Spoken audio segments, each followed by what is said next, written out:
N'oublie pas de t'abonner à la chaîne YouTube Togovi News. 7h, 8h15, c'est Régator et les rédactions sont à l'antenne pour le show du matin.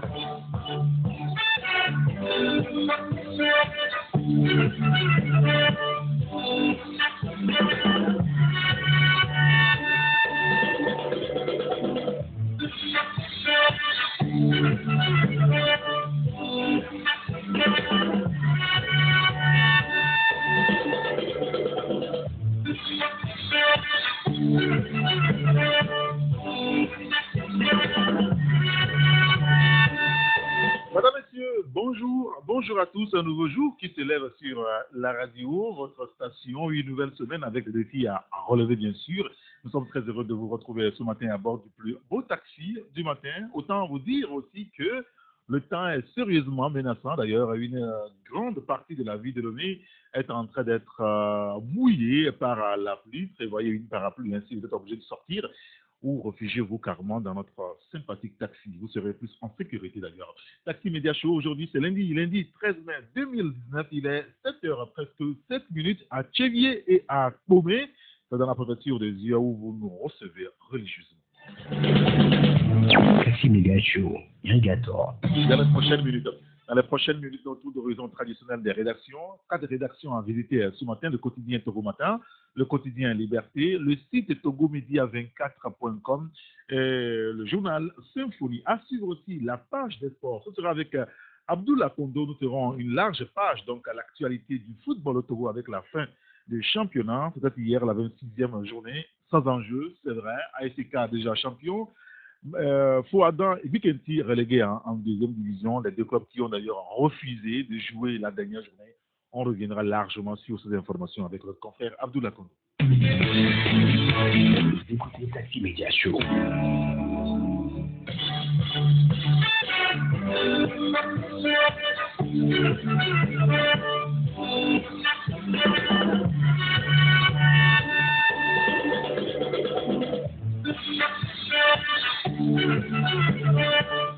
Et nous commençons donc la revue de presse avec l'hebdomadaire Nouvelle Opinion. Le Conseil revient sur les élections locales du 30 juin prochain. Les dates du dépôt de candidatures connues. Vous lirez donc l'article à la page 4 du journal. Réforme constitutionnelle. Le ministre Gilbert Bawara répond aux inquiétudes de la coalition de l'opposition. Un détail à découvrir dans le journal. Et puis agression contre une délégation togolaise à Paris. Ces actes qui n'honorent pas notre respectable diaspora, écrit notre confrère. Et puis, après plusieurs hésitations, l'ANC de Jean-Pierre Favre prend le train des locales en marche. C'est à découvrir donc dans l'hebdomadaire Nouvelle Opinion. Ça nous amène à prendre au téléphone notre confrère du site internet togomedia24.com, Aubin Koutélé. Aubin, bonjour. Bonjour Saint-Érigator, bonjour à tous les auditeurs, bonjour à ceux qui nous suivent depuis l'Angleterre. Notamment sur le www.taxifm.tg, vous faites bien de le préciser. Et puis les élections locales, vous en parlez ce matin avec l'ANC qui annonce curieusement sa participation. Oui, effectivement, comme vous l'avez si bien dit, l'ANC a annoncé hier, lors de leur meeting qui a été organisé du côté de Tchévier, le 12 mai, ils ont annoncé leur participation à cette élection locale, alors que l'ANC avait déjà boycotté l'élection législative du 20 décembre aux côtés de la coalition. Donc l'ANC dit quand même l'Alliance nationale pour le changement de Jean-Pierre Favre d'y prendre part aux prochaines élections locales. Ce que les gens trouvent assez curieux parce que il y a quelques jours, disons le 7 mai, face à la presse, les responsables du parti aux couleurs fustigées la sortie médiatique du ministre de l'administration territoriale, M. Payadoua Vukoissi, qui, dans une interview accordée à Togo Presse, invitait les membres de la CENI et de la Commission électorale nationale indépendante à une révision électorale de 3 jours. Donc, ce que les responsables de l'ANC dénonçaient, parce qu'ils disaient quand même que c'était de l'émission, le gouvernement faisait de l'émission dans le fonctionnement de de la CENI. Donc, il réclamait un certain nombre de points, et notamment l'adoption des textes justes, convenables et transparentes dans le cours électoral, la mise en application de la composition paritaire de la CENI, telle que la feuille de route de la CEDEAO qui demande à ce que la CENI puisse être paritaire, la réforme au niveau de la Constitution. Donc, l'ANC faisait cette réclamation ou bien faisait ces revendications. Donc, on attendait quand même que le gouvernement puisse satisfaire à ces revendications, mais malheureusement, on n'a rien eu comme à avancer. Et c'est l'ANC qui annonce son retour dans les jeux électorales, parce que le parti a compris peut-être qu'il ne fallait pas boycotter les élections du 20 décembre 2018. Ils l'ont fait aujourd'hui, ils n'ont plus de députés. Ils ont compris peut-être que s'ils ne participent pas à ces élections du 30 juin 2019 prochain, ils n'auront rien. Donc le parti appelle quand même les populations et les militants de se faire licencier, de se faire enrouler sur la révision, par rapport à la révision qui vient. Et on se rappelle que l'ANP disait il y a quelques jours que on ne révise que ce qui existe déjà. Alors, donc, il disait en ce moment qu'il n'y a pas eu de recensement. Donc, on ne doit pas maintenant venir faire une révision. Donc, pour eux, il va falloir faire un nouveau recensement. Ils ont réclamé un nouveau recensement. Maintenant que le gouvernement ou bien la CENI n'a pas du tout annoncé le nouveau recensement, ils se disent prêts et appellent les populations à aller se faire enrôler. Donc, le parti de l'ex-chef de file de l'opposition, M. Jean-Pierre Favre, donc appelle la population à aller se faire enrôler sur la liste électorale et aller voter pour qu'ils puissent avoir la majorité des 117 communes. Donc ça serait une bataille au niveau de ces élections communales, parce que vous savez que l'ANC est sortie de la coalition. L'ANC va faire face cette fois-ci à la coalition, au reste des partis de la coalition, va faire face au net PDP et MPDD, et aussi faire face à l'UNI. Donc la bataille ne sera pas du tout facile. Il faut rappeler que c'est seulement pour l'instant, c'est seulement le parti de Maître Tikis Salifou Sadam, le PNP, qui a dit clairement qu'ils boycottent les élections. Ils ne participeront pas aux élections locales du 30 juin prochain. Donc l'ANC, après avoir boycotté les élections législatives du 20 décembre, participera cette fois-ci à celle organisée le 30 2019. Écoutez, on lira ce sujet-là sur votre site togomedia24.com. Merci beaucoup, Benko Télé. Merci, Saint-Irrigateur. Merci. Bonne journée. Allez, bonne journée à vous également.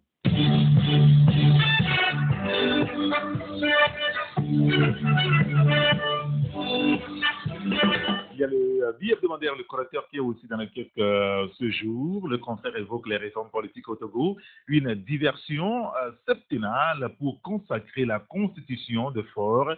Vous lirez l'article à la page 3 du journal avec l'interview exclusive du professeur Olou qui relève les risques liés donc au local Barclay et se prononce sur les réformes. Et il dit, morceau choisi par le confrère, le chef de l'État intègre aujourd'hui Abonnez-vous à Togo News. Pouvoir. Alors l'interview de Olou commis donc à lire à la page 3 du journal.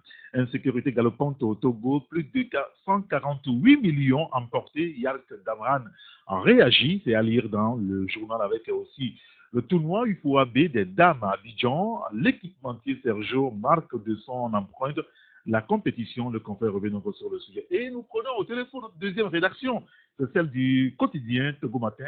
Dieudonné Korola qui est avec nous. Dieudonné, bonjour. Bonjour Eric, bonjour auditrices et auditeurs de Radio Taxi FM. Merci de nous avoir rejoints. Vous évoquez la dynamique des réformes ce matin avec le ministre Gilbert Bawara, lui qui propose de poursuivre sur cette voie. Tout à fait, vous savez que le vote à l'Assemblée nationale à l'unanimité, donc les réformes le mercredi dernier, au milieu de semaine, la semaine passée, fait diversement réagir à la classe politique et la classe sociale.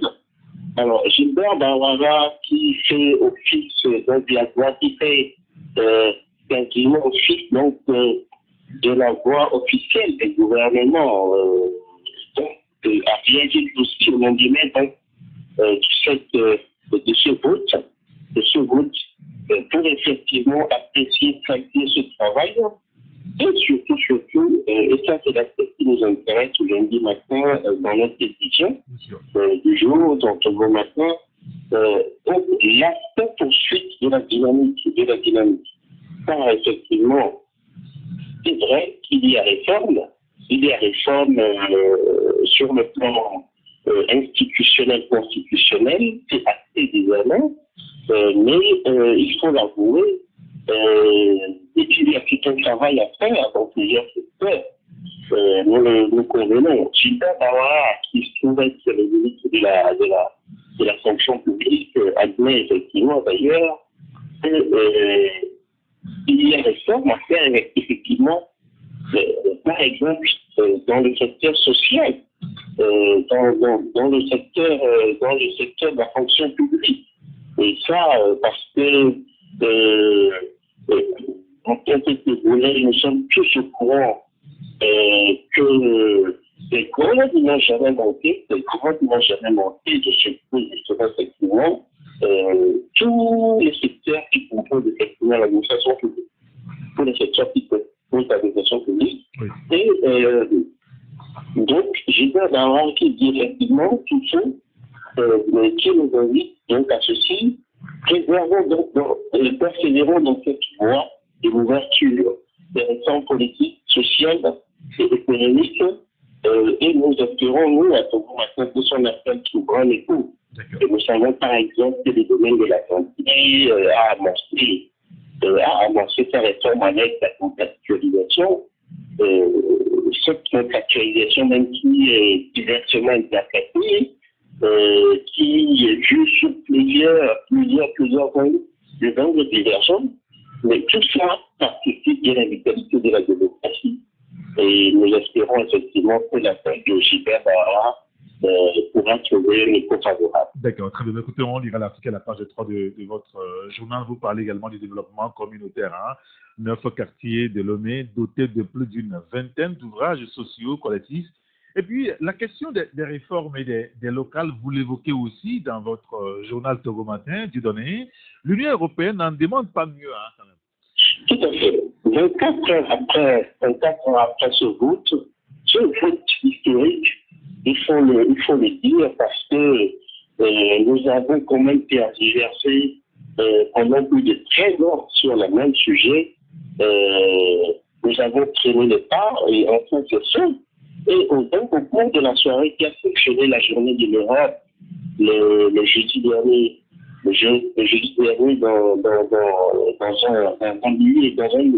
va dire dans un espace convivial de Lomé, Bruno Rovès, qui se trouvait être le ministre ambassadeur de l'Union européenne, dans un discours à l'endroit des invités de ses convives, salué donc au nom de l'Union européenne à la fois les réformes constitutionnelles adoptées donc par l'Assemblée nationale, par consensus, et la décision du gouvernement togolais de tenir les élections locales le 30 juin prochain, selon donc le propos de M. Rovès, et de poursuivre ces élections attendues depuis tant d'années, seront un nouveau test pour la vitalité de la démocratie togolaise. Le satisfaction qu'exprime donc Bruno Rovès pour la réalisation des réformes politiques n'est pas du tout une surprise.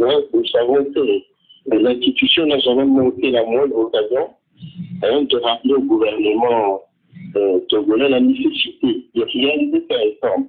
On se souvient d'ailleurs que Nicolas Berlanga Martinez, l'ancien ambassadeur de l'Union, l'ancien chef de la délégation de l'Union européenne au Togo, n'a jamais eu de cesse de le marteler, parfois avec boité, parfois parfois avec boité, mais l'Union européenne donc ne se contentait pas de faire des recommandations, notamment après chaque élection. Donc elle assistait le pays à travers un dialogue permanent, un dialogue soutenu. Donc, en qualité de partenaire soucieux de l'intérêt du Togo, l'institution s'est toujours donc prononcée Cette réponse, il y a quelques jours. Et donc, sur la question du vote même, donc, la réforme constitutionnelle et institutionnelle, et donc, sur les élections venues. Très bien. Ben, écoutez, on lira tous ces sujets dans votre journal, le quotidien Togo Matin. Merci beaucoup, Dieudonné Kodolakina. Merci beaucoup, très cher Eric. Bonne journée et très très bonne semaine de travail à vous. Merci beaucoup. Aux fidèles auditeurs et aux de Radio Texas. Merci. Bonne journée à vous également. Merci.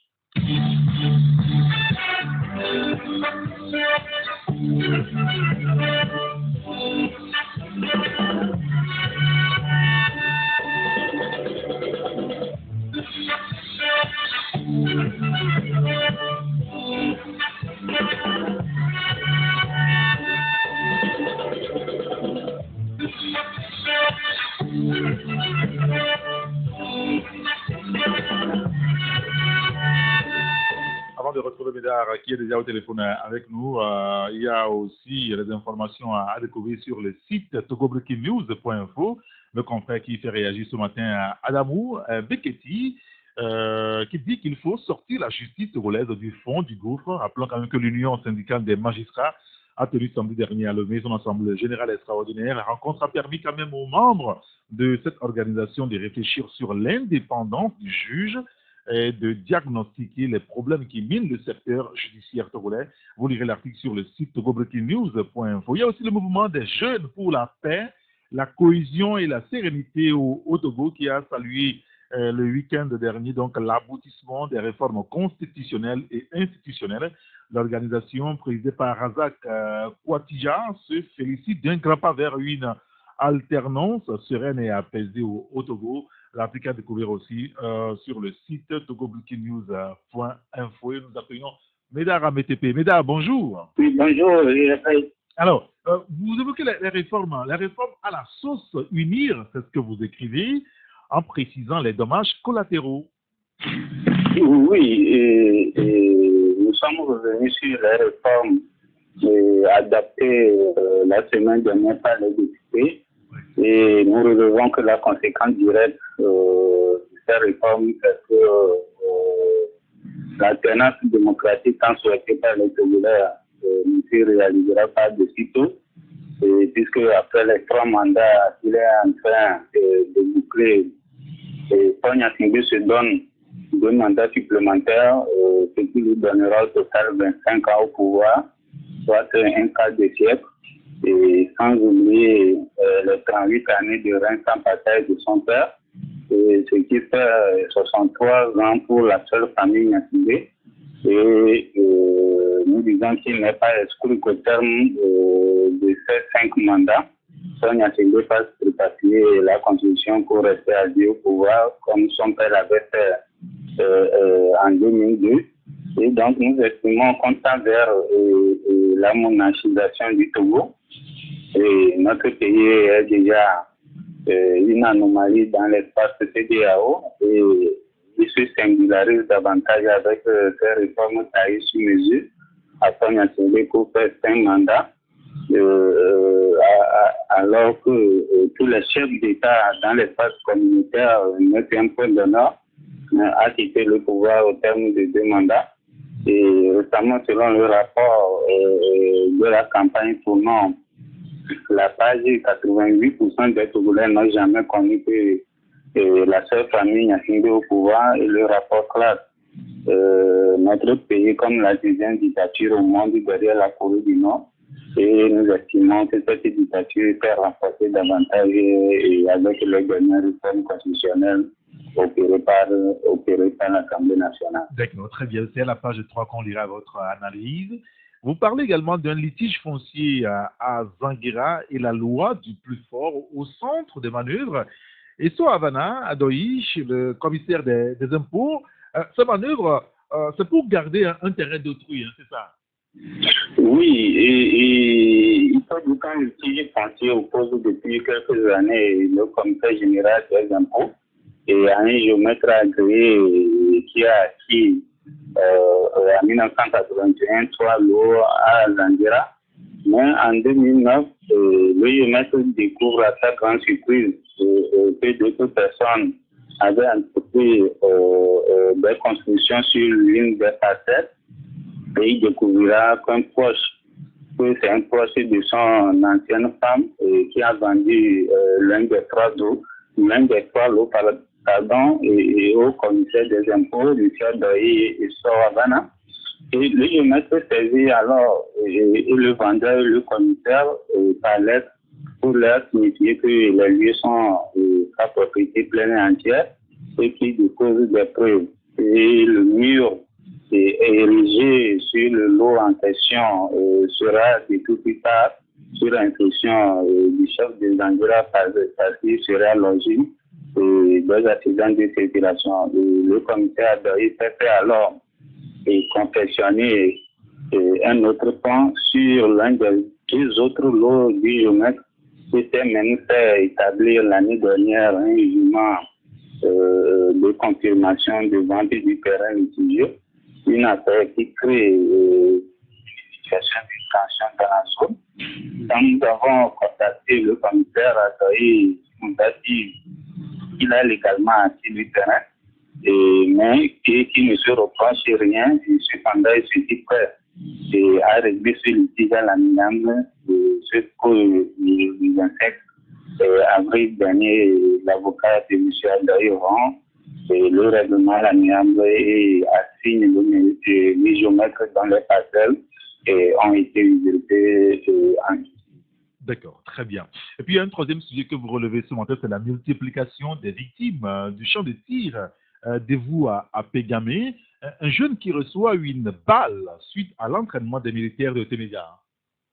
Oui, les entraînements des militaires du camp de Téméga occasionnent parfois des incidents malheureux.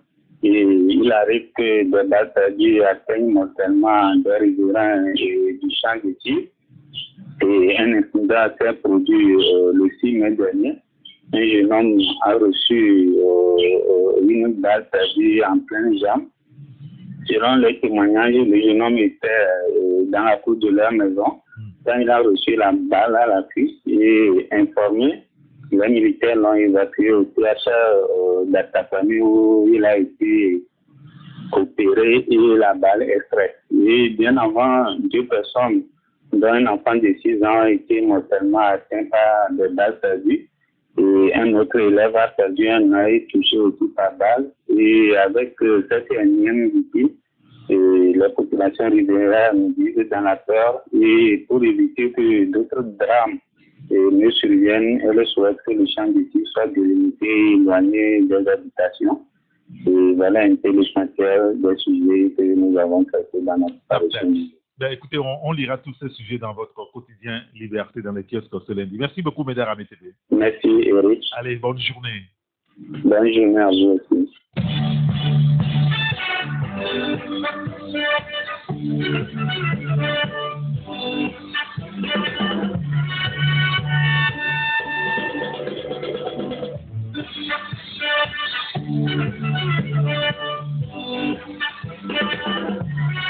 Abonnez-vous à Togo News.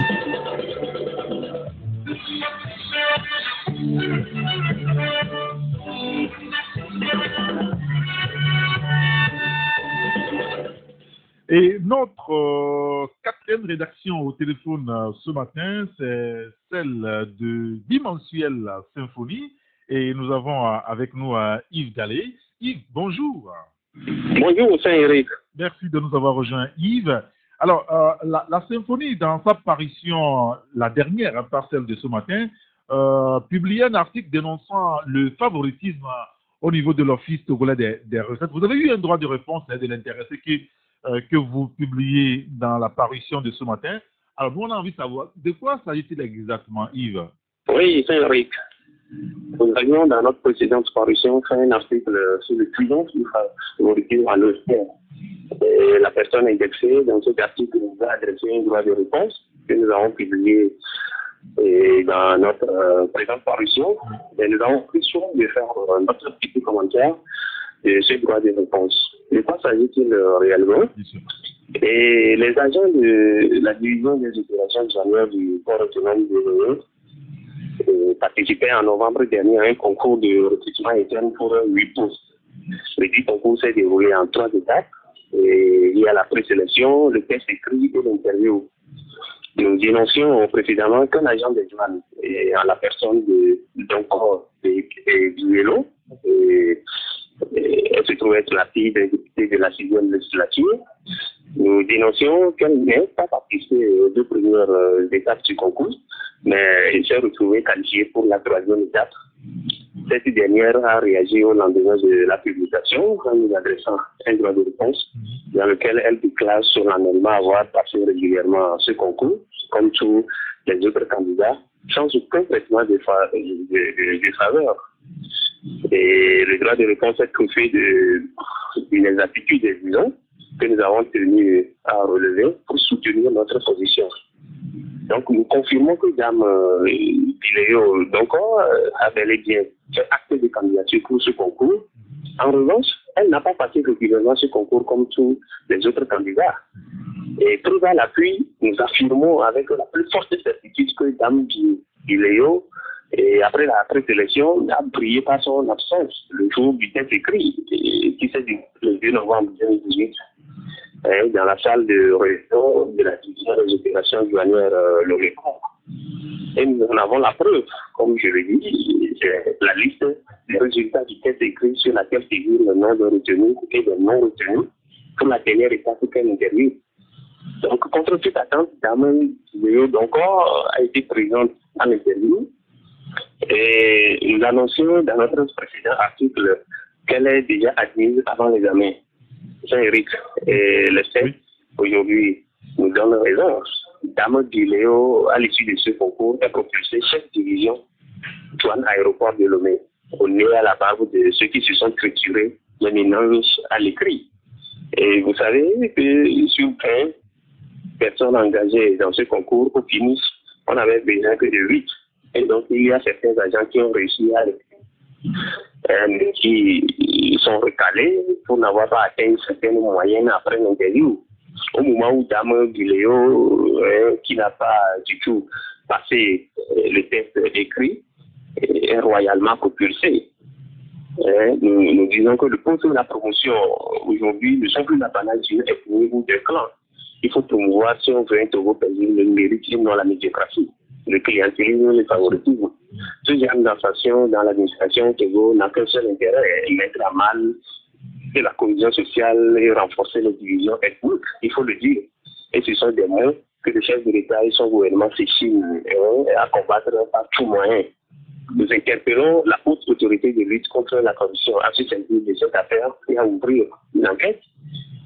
Vous savez que sous d'autres cieux, normalement, et le commissaire général de l'OPR, M. Tchouidi, ce genre d'attention en toute irrégularité, et Dame Biléo doivent simplement donner et se mettre à la disposition d'une commission d'enquête. D'accord.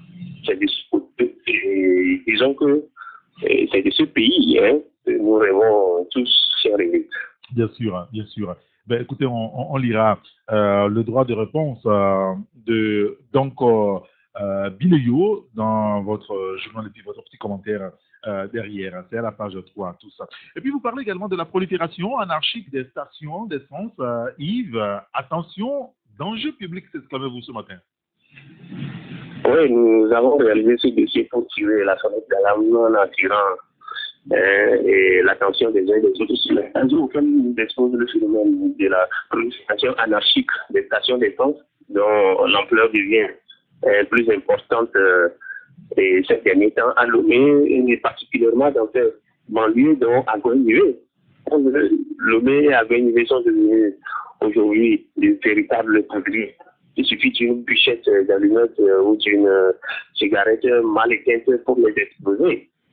Il y a des stations d'essence qui se créent à tout bout du champ au mépris de la sécurité de la population et des groupes. Des dizaines de stations d'essence sont implantées sur des sites en forêt de domicile et de services. Et quand on voit les emplacements de ces stations, on peut croire que l'autorisation n'est soumise à aucune réglementation. L'autorisation d'installation, bien sûr. On peut retrouver deux l'une de l'autre, ou l'une à côté de l'autre, séparées juste par une ruelle. Bien sûr. Il y a des maisons, des ateliers, des garages, des gares routières, des lycées, collèges, des marchés qui sont contigus à ces points de vente. Si vous prenez par exemple la ville comme Madiba, et dans un périmètre de 200 mètres à peine, vous comptez 3 stations d'essence, 2 d'un côté de la voie et puis une de l'autre. Vous prenez à Pédi, peu avant le carrefour entreprise de l'Union, il y a 2 stations d'essence qui se font presque pas là-bas. Oui.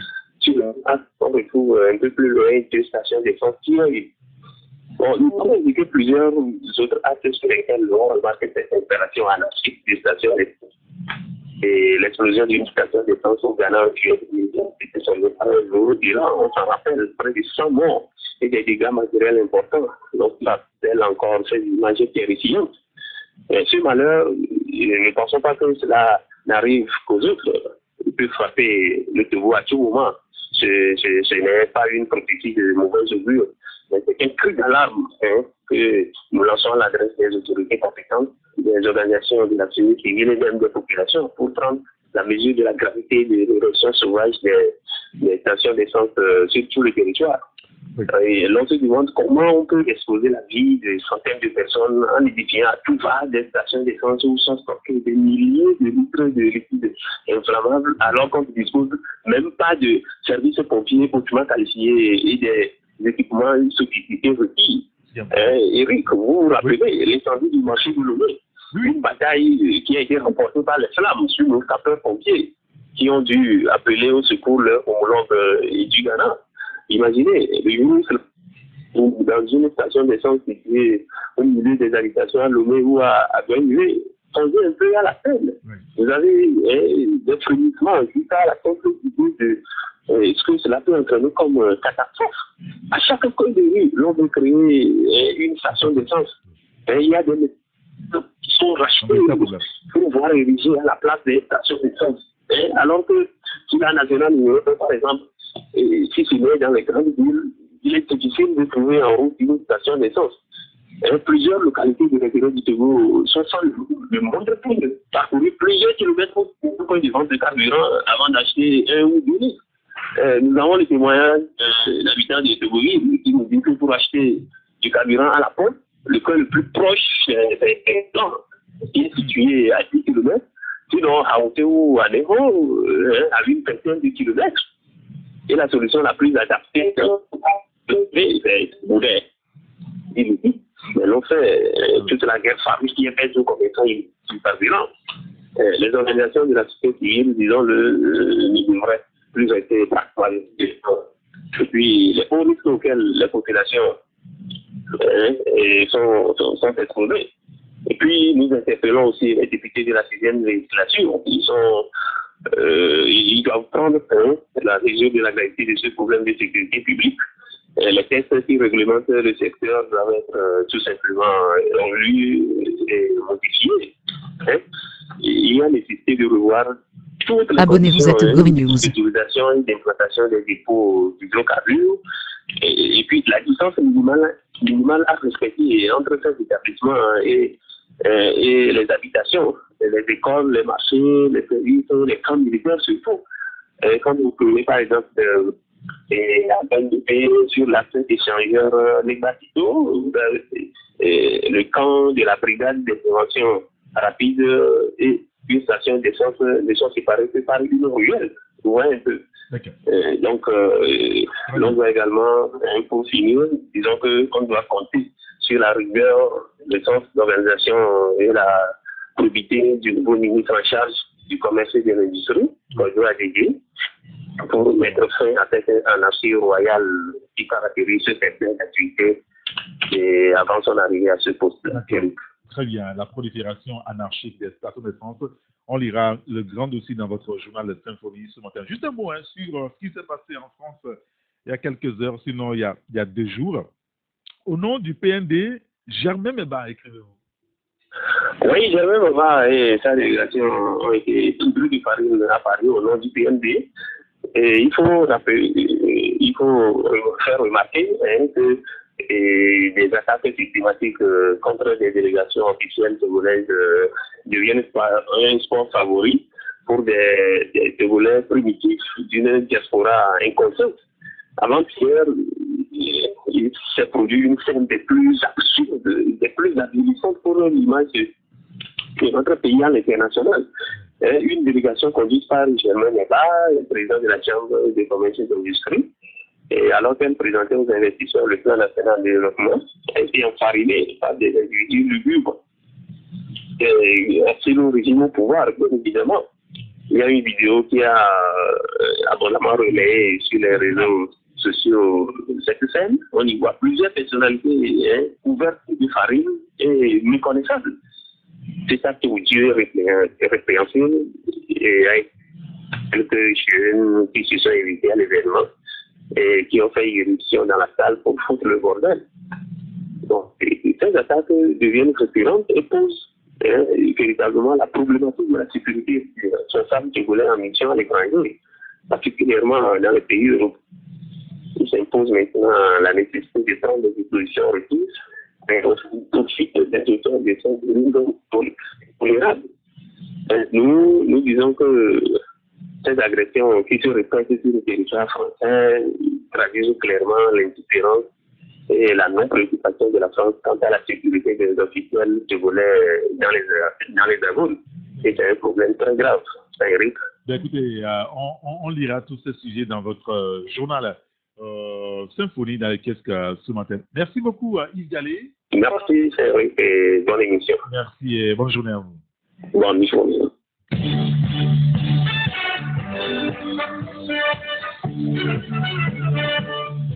Merci d'avoir regardé la vidéo, abonne-toi et partage la vidéo sur les réseaux sociaux, Facebook et WhatsApp.